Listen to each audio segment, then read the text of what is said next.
నీ విశ్వాసమే నిన్ను స్వస్థపరిచింది. విశ్వాసం లేకుండా దేవుని ఇష్టలుగా ఉండడము అసాధ్యము.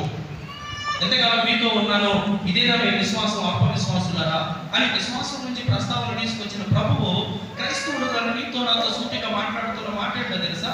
రహస్యం ముందున్న తండ్రి ఎటువంటి రహస్యమైనా నువ్వు తలుపు వేసుకుని చెప్పినప్పుడు ఖచ్చితంగా ఆలకిస్తానంటున్నాడు.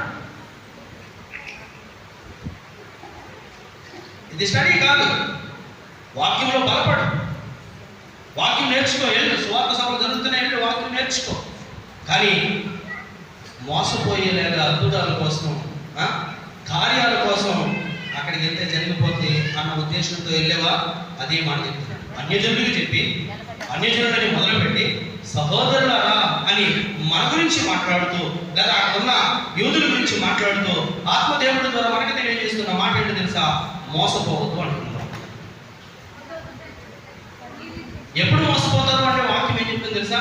ఇప్పుడే ఈ చివరి దినాల్లోనే మోసపోతారు. అనేక మంది నా నామం పేరట వస్తారు, సాధ్యమైతే ఏర్పరచబడిన వారిని సైతం ఏం చేస్తారంట? మోసపుచ్చుతారు. నీ నా దేవుడు నీవు నేను ఎక్కడ ఏం చూపిస్తే అక్కడే ఉంటాను, ఎక్కడికో రమ్మలేదు, ఎక్కడికి వస్తే అద్భుతాలు చేస్తానని, ఎక్కడెక్కడో ఉలకమలేదు. ఏ కొండను నిలచి అక్కడికి రమ్మనక నీ చెంతకే వచ్చినాడు. ఏ కొండను నిలచి అక్కడికి రమ్మనక తన చెంతకే వచ్చినాడు. నదులలో మునిగి శుద్ధి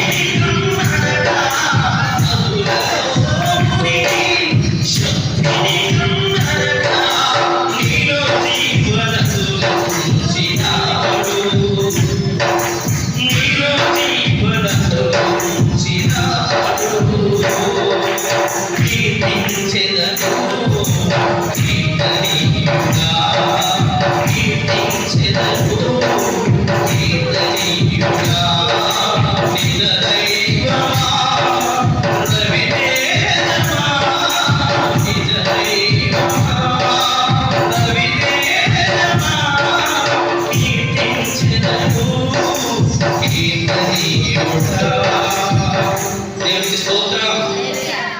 ఎక్కడికి రమ్మన్నాడు? నిన్ను ఎక్కడ ముందు కొట్టించుకోమన్నాడు? ఎక్కడ దాకా మోకాళ్ళ మీద ఎక్కమన్నాడు?